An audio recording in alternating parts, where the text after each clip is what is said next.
Iya.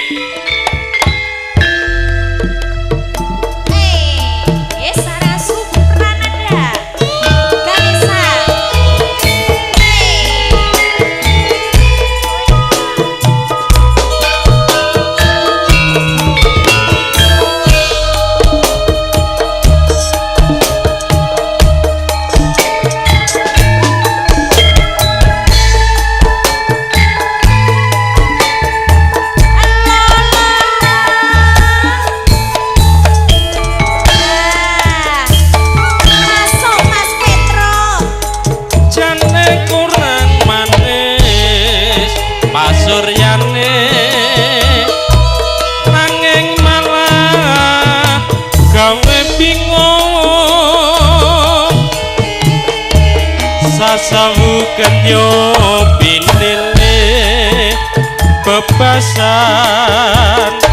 orang luntur ke tresnaku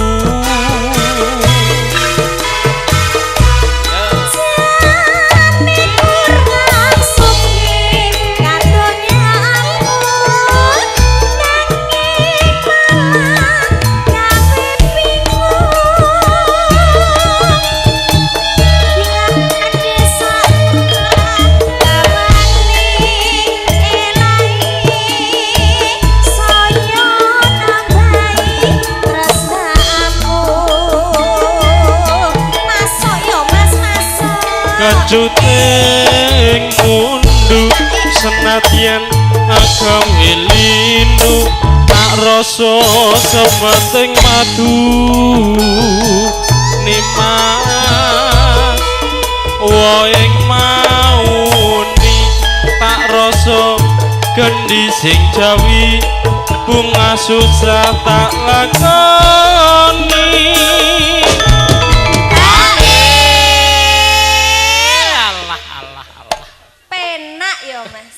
Pinuk kandhane apa pengen karo Wilis ki anggere ikhlas lillahi taala.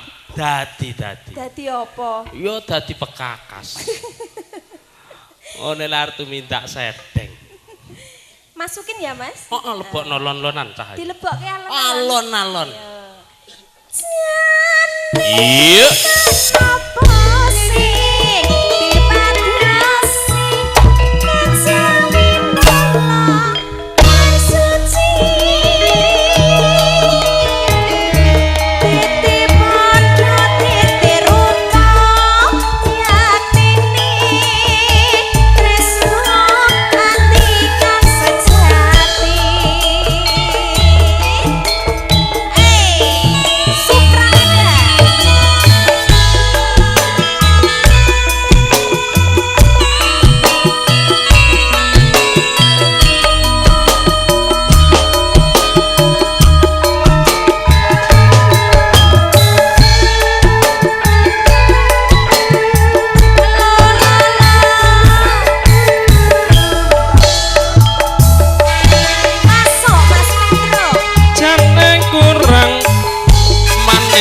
Suryane nanging malah gawe bingung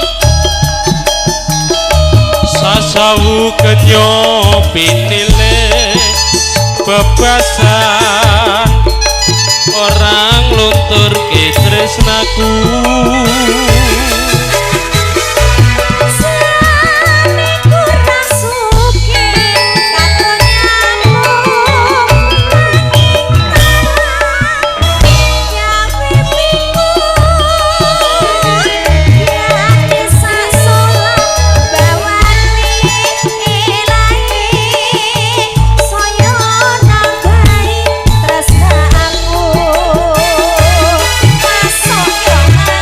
kejuting mundu senadyan agawe linu tak rasa sepenting madu nimas woing mauni tak rasa gendi sing jawi bunga susah tak lakoni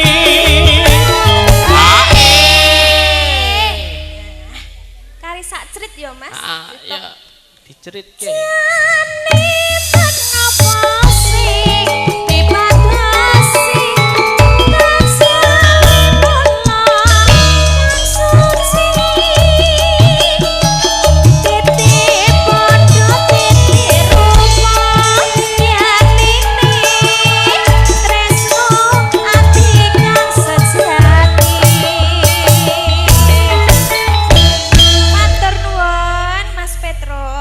matur nuwun wontenipun lelagon kalulut mundi dawuh saking panjenenganipun Ibu Sri.